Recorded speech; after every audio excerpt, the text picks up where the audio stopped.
Bismillahirrahmanirrahim. Assalamualaikum warahmatullahi wabarakatuh. Dengan Darso Arif Bakuama di sini di Toiba TV pada hari Jumat tanggal 2 Agustus 2024. Saudara-saudara, mulai tahun 2000 itu di tanah air muncul sebuah fenomena bernama Ustadz Selebritis atau Ustadz Seleb. Ustadz yang sesungguhnya selebriti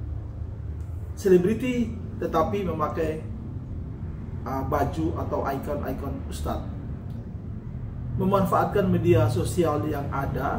Juga ketika itu di negeri kita sedang berlangsung revolusi industri hiburan yang begitu luar biasa, sehingga orang-orang yang berbisnis sesungguhnya tapi dia punya penampilan dan kemampuan mengolah kata-kata yang berisikan kalimat-kalimat thayyibah, bahasa Al-Quran dan lain sebagainya, sehingga orang kemudian menyamatkan gelar ustadz pada dirinya.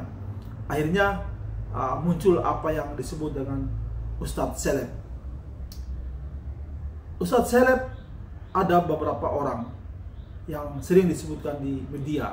Bahkan ada sebuah penelitian dari seorang sarjana Australia itu menampakkan atau menampilkan ada 7 atau 9 ustadz yang dikategorikan sebagai ustadz seleb.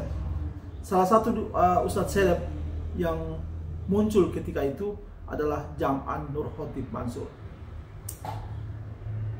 Selebriti itu butuh banyak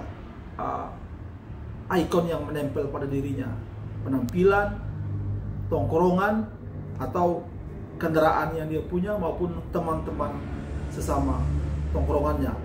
Dia juga membutuhkan sebuah produk yang bisa dijual di televisi atau media sosial. Nah, Yusuf Mansur punya produk untuk dijual di media sosial, yaitu apa yang namanya Darul Quran, wisata hati, atau banyak hal, diantaranya Riyadhah 40 hari. Tahun 2000 itu memanfaatkan media sosial yang ada, Yusuf Mansur itu menjual Riyadhah 40 hari atau apa yang belakangan dikenal dengan nama tahajud call. Jadi lewat SMS atau pesan berantai waktu itu, pada tengah malam beredar pesan untuk membangunkan orang untuk melakukan sholat tahajud, sesuatu yang sebenarnya tidak pernah dicontohkan baik Rasulullah maupun sahabat-sahabatnya dan ulama sesudah itu. Maksud saya bukan menggunakan media sosial, tapi bagaimana membangunkan orang untuk sholat tahajud secara masif.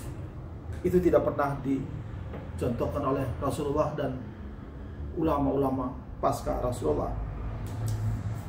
Ketika tahun 2009 Yusuf Mansur mencanangkan investasi bisnis batubara di Masjid Darussalam dengan nama Jabal Nur. Dia menggunakan media sosial dan dia menjual produk-produk ustadz selebnya kepada para investor ketika itu. Ini diungkapkan oleh Pak Dadan namanya, satu lagi saksi kasus dugaan penipuan investasi batubara yang sedang disidangkan di Pengadilan Negeri Kota Bogor, yang digugat oleh Ibu Ili Siti Rahmah yang diwakili oleh Zeni Mustafa sebagai kuasa hukumnya. Kemarin tanggal 1 Agustus berlangsung persidangan di Pengadilan Negeri Kota Bogor. Lagi-lagi Zeni Mustafa menghadirkan satu lagi saksi, yakni Pak Dadan tadi. Pak Dadan ini adalah seorang guru yang juga merupakan korban dari investasi batubaranya Yusuf Mansur itu.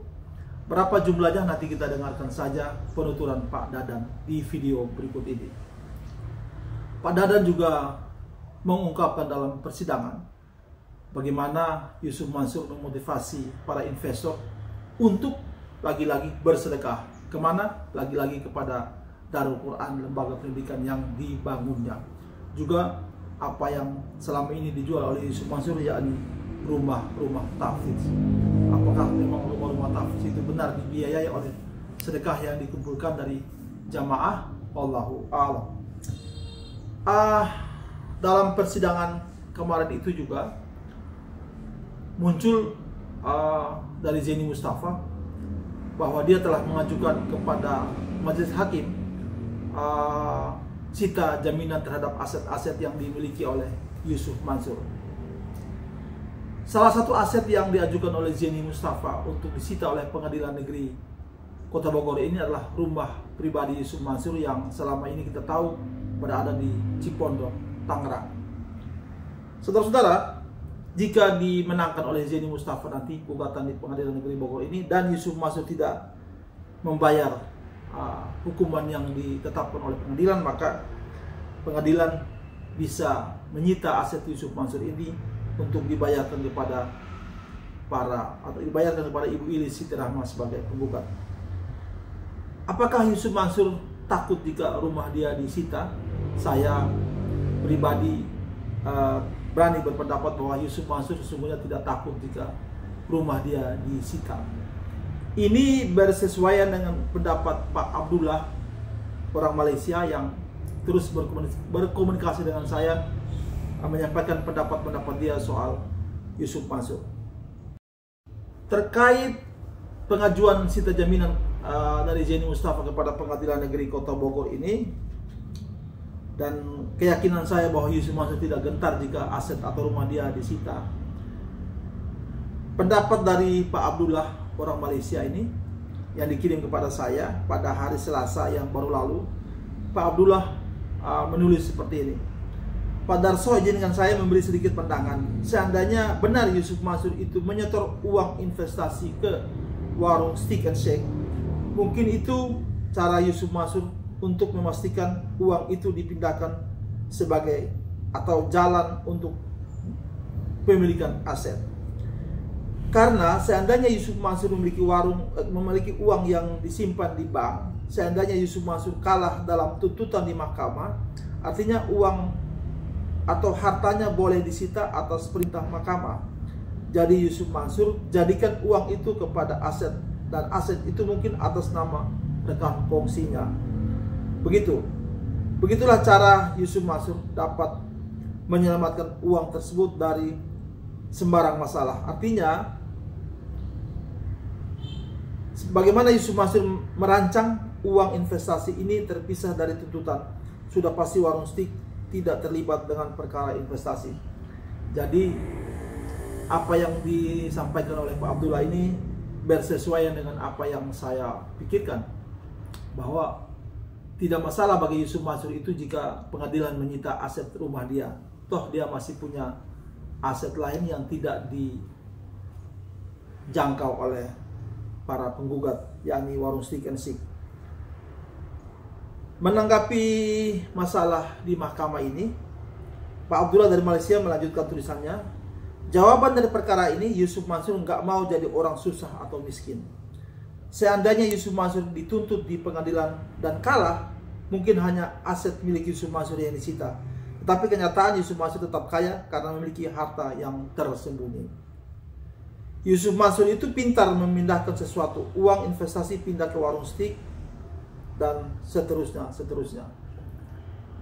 Ketika saya bertanya kepada Zeni Mustafa, selain rumah yang dia ajukan untuk disita oleh pengadilan jika Yusuf Mansur kalah dalam gugatan ini, apakah ada aset lain yang diajukan oleh Zeni Mustafa? Sayang Zeni Mustafa merahasiakan ini.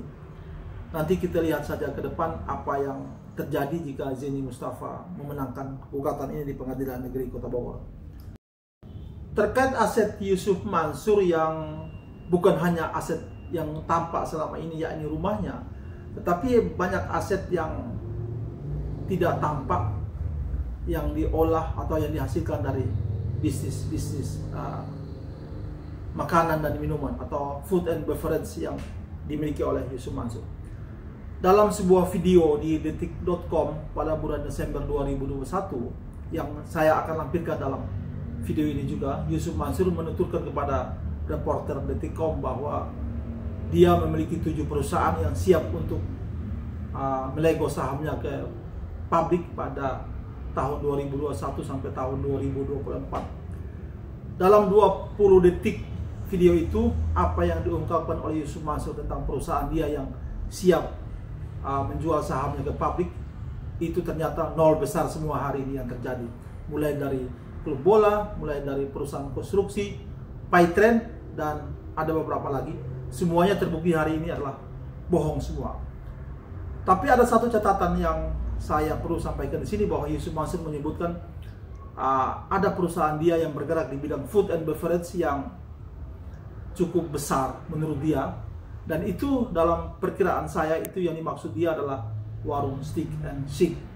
Jadi sekali lagi saya tekankan di sini, saya rasa Yusuf Mansur itu tidak takut jika pengadilan menyita aset dia terkait dengan umpamanya kekalahan dia dalam gugatan di pengadilan ini, karena Yusuf Mansur juga masih memiliki aset lain yang selama ini mungkin tidak tampak oleh kita, yakni aset yang dimiliki dari usaha food and beverage yang kita yakini itu adalah warung steak and shake. Mudah-mudahan video saya berikut ini, yakni pernyataan Pak Dadan, salah satu saksi dalam persidangan di Kota Bogor kemarin bersama Zeni Mustafa, kuasa hukum dari Ibu Ili Siti Rahma, dan video tentang pernyataan Yusuf Mansur di Detikcom ini bermanfaat bagi kita semua, dan sampai bertemu pada video berikutnya. Dari saya cukup sekian. Billahi taufiq wal hidayah. Wassalamualaikum warahmatullahi wabarakatuh. Tanggal 1 Agustus 2024 dari Pengadilan Negeri Kota Bogor, Pak Zeni Mustafa di sana, Pak Sudaryanto dan Pak Guru Dadan ya Pak. Pak Zeni hari ini lagi-lagi Pak Zeni mengajukan satu saksi untuk Ibu Ilis Siti Rahma. Dan uniknya semua saksi Pak Zeni adalah investor batubara itu sendiri. Betul. Pak Dadan hari ini bersaksi tentang apa nih Pak? Tentang keikutsertaan dalam investasi batubara JDN dan kegiatan-kegiatan yang dilakukan oleh JDN selama investasi berlangsung. Jadi yang menarik dari kesaksian Pak Dadan tadi saya dengar ada motivasi tahajud, ada bagi-bagi kain kafan, batu nisan. Memang waktu itu memang dimotivasi untuk bersedekah, beribadah. Seputar itu ya Pak? Ya, betul. Jadi kalau waktu itu kita sering mendengar ada tahajud call, terus ada motivasi duha gitu ya Pak, lewat media sosial ketika itu. Nah Pak Dadan dan teman-teman di investor batubara ini sudah diikutkan oleh motivasi seperti itu ya Pak? Iya, betul. Gitu ya Pak. Dalam sidang kali ini juga Pak Jide ada mengajukan lagi sita, dan itu bagaimana Pak? Ya, jadi gini, di dalam gugatan saya itu kan sudah mengajukan juga agar gugatan saya kalau nanti dikabulkan tidak ilusoir, tapi nyata ada barang yang bisa disita, maka saya di dalam gugatan saya itu sudah mengajukan permohonan sita jaminan terhadap harta kekayaan BMT berupa kantor yaitu ruko yang berada di Fresh Market Kota Wisata, kemudian terkait dengan hartanya tergugat dua, yaitu Yusuf Mansur, yang rumah Yusuf Mansur, kemudian yang ketiga adalah terhadap harta kekayaannya tergugat 4, yaitu Dwi Yuda Andi. Pak Jini, harta kekayaan Yusuf Mansur yang Pak Jini ajukan itu rumah? Rumah, betul. Rumah yang mana nih Pak? Rumah tempat tinggal Yusuf Mansur yang kami ajukan sebagai permohonan sita jaminan ya. Nah, nanti kalau misalnya memang itu sudah dijadikan jaminan di tempat lain, saya juga akan mengajukan permohonan yang lainnya sebatas nanti saya ketahui. Kan di dalam ketentuan hukum itu mengatakan bahwa harta yang ada maupun yang akan ada menjadi jaminan hutangnya. Ketika nanti ada kewajiban Yusuf Mansur yang tidak dipenuhi, maka saya akan mengajukan permohonan sita jaminan baik terhadap harta kekayaan para tergugat, yaitu Yusuf Mansur dan kawan-kawan. Yang Pak Jeni sementara tahu selain rumah itu apa harta Yusuf Mansur? Saya tahu ada beberapa, saya tahu, tapi cuma saya rahasiakan. Untuk sementara masih rumah dulu Pak. Ya. Nanti dipindahkan lagi sama dia Pak. Kalau Pak Dadan ini, Pak Jeni investasinya berapa Pak? Jadi Pak Dadan ini sesuai dengan keterangannya tadi yang disampaikan dalam persidangan. Beliau sebenarnya pekerjaan adalah guru honorer, kemudian ketika itu kemudian berinvestasi sebesar 245 juta rupiah. Yang cukup besar di tahun 2009-2010 tuh uang yang nilainya cukup fantastis lah, cukup besar. Uang perdana sendiri atau Uang bersama keluarga, bersama keluarga? istri juga, Istri juga. bagian besar dari istri. Dari istri. Dan itu koordinatornya Pak Dadan. Iya. Itu hanya uang saudara-saudara teman-teman Pak Dadan itu dikembalikan. Dari keluarga, kita tidak ekspos keluar, hanya Oh. keluarga. Iya. Gitu ya. Ya akhirnya Pak Dadan lah yang bertanggung jawab terhadap keuangan uang keluarga itu Pak Dadan ya. Dari 245 juta ya Pak. Iya. Berapa yang sudah dikembalikan ketika itu Pak? Itu hanya bagi hasil, istilahnya bukan pengembalian modal. Itu yang dari investasi 30 juta ada beberapa rupiah, dari yang 15 juta, dan yang dari 200 juta saya sempat mendapatkan 20 juta 2 kali. Pak Dadan waktu itu sudah ada istilah apa? Latihan 40 hari itu apa Sudah namanya? ada Riado, sudah. Riado sudah ada kan? Sudah ada. Nah Riado ketiga itu yang Pak Dadan jalankan apa tuh Pak? Untuk sholat tahajud, sholat Tahajud, duha, duha. baca Quran, dan lain-lain. Sedekah termasuk. Ya, termasuk sedekah. Bersedekah kepada Pada dasar kepada siapa saja, tapi yang di kegiatan-kegiatan lebih banyak untuk pesantren. Yusuf Mansur, Darul Quran ya Pak. Kalau membagikan kain kafan dan batu nisan itu tujuannya apa Pak Dadan? Untuk mengingat kematian, bahwa kita kapan saja bisa Mati. meninggal, dan harus dengan bekal ibadah dan sedekah. Iya. Jadi daur apa namanya? Riyadu 40 hari itu benar-benar 40 hari. Ada formatnya, tapi untuk pelaksanaannya ada yang terlaksana dan ada yang belum. Itu Pak Dadan itu teman-teman di rumah atau di suatu tempat sendiri? Untuk kegiatan tahajud itu melalui SMS. SMS. Jadi Tahajud tiap tengah malam ada yang Iya. bangunkan. ada ada adminnya, koordinator, Pak, ya? ada adminnya. Riyadu 40 hari. Pak Dadan termasuk yang lulus Riyadu Pak. Belum Belum lulus ya? termasuk, ya. Kalau lulus mungkin investasinya dikembalikan gitu. Pak Jenny, untuk agenda berikutnya apa Pak Jenny? Agenda berikutnya nanti minggu berikutnya ya, hari Kamis minggu berikutnya, yaitu tanggal 8 adalah saya diminta untuk mempertegas mengajukan permohonan sita jaminan. Kemudian yang kedua, para tergugat masih dikasih kesempatan 2 kali lagi persidangan kalau ada alat bukti tertulis atau saksi yang akan diajukan begitu. Sementara alat bukti yang sudah diajukan Yusuf Mansur apa Pak? Hanya company profile pendirian awal dari PT Adi Partner Perkasa yang mengelola tambang ini menurut mereka. Tidak ada nama Yusuf Mansur. Memang tidak ada nama Yusuf Mansur, tetapi Yusuf Mansur dalam presentasi di Kota Wisata kan menyatakan bahwa saya diangkat sebagai komisaris utama dalam perusahaan, dalam PT ini. Iya. Terus kemudian di dalam gugatan 313 2011 antara CMB Niaga dan Yusuf Mansur dan kawan-kawan, itu Yusuf Mansur didudukkan sebagai tergugat karena kedudukannya sebagai komisaris utama. Jadi itu susah dibantah. Iya. Kan bank tidak mungkin akan mengeluarkan fasilitas kalau dokumennya tidak lengkap. Ya.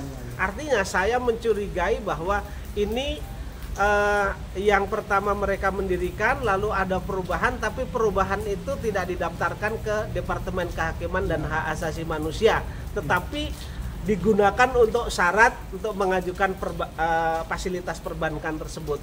Jadi kalau Yusuf Mansur tidak mengakui, ya kan sudah ada putusan nomor 313 yang diputus tahun 2012 itu. Luar biasa. Gitu. Artinya bukti ini juga digunakan Sudah saya jadikan alat bukti juga di Jakarta Selatan. Iya. Gitu ya Pak. ya. Oke. Saya boleh berpesan kepada para ustadz. Silakan. Ya. Jadi begini, mohon maaf ini punten, nyuwun ngapunten semua ustadz. Ini kan berkaitan dengan saksi saya tadi yang diperiksa. Ini ada ustadz berdakwah dalih untuk menggali sedekah, itu sampai memberikan kain kapan, menakut-nakuti seolah-olah akan mati besok, kemudian memberikan papan nisan seolah-olah juga akan mati besok. Mohon maaf ini para ustadz, jangan ditiru ya kelakuan seperti ini, karena ini berakibat juga para investor itu, jamaah Masjid Darussalam itu tertipu puluhan miliar rupiah, kurang lebih yang belum di awalnya sekitar 55 miliar dan saat ini yang belum dikembalikan sekitar 50 miliar. Jadi mohon maaf, ini jangan ditiru ya Ustadz, Kiai, Anjengan, apapun jangan ditiru. Karena menurut saya ini adalah bukan dakwah tetapi pemaksaan agar jamaah memberikan sedekahnya. Iya. Itu. Ngomong Pak Dadan hari masih mengajar ya Pak? Masih lama pensiun nih Pak? Tidak pernah pensiun. Saya karyawan swasta. Demikian perbincangan kita dengan Pak Zaini Mustafa, ada Pak Sudaryanto dan Pak Dadan sebagai saksi juga korban dari investasi batu bara di Masjid Darussalam tahun 2009 lalu oleh Jam'an Roti Mansur atau Yusuf Mansur. Assalamualaikum warahmatullahi wabarakatuh. Soalnya di tengah pandemi 2 tahun ketika orang susah, ini malah mau IPO gitu kan, artinya pertumbuhan bisnisnya terus bagus. Ada gitu, 7 yang malah mau di IPO ya. Pertama IPO-nya itu yang Paytrend kemarin September jadi. Paytrend mundur. Ya, karena ada beberapa hal yang ke perlu. 2022 jadinya. Kalau Paytrend mungkin malah 2024. Dimundurin sekalian jauh supaya kuenya digedein dulu. Dikawin dulu dengan e-commerce. Tapi yang 6 ini menarik-menarik.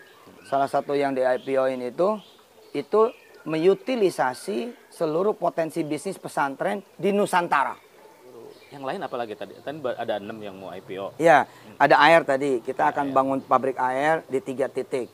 Itu kita akan merekrut karyawan mungkin di atas Air mineral. Kan? Air mineral. Itu mungkin di atas 1.000-2.000 karyawan.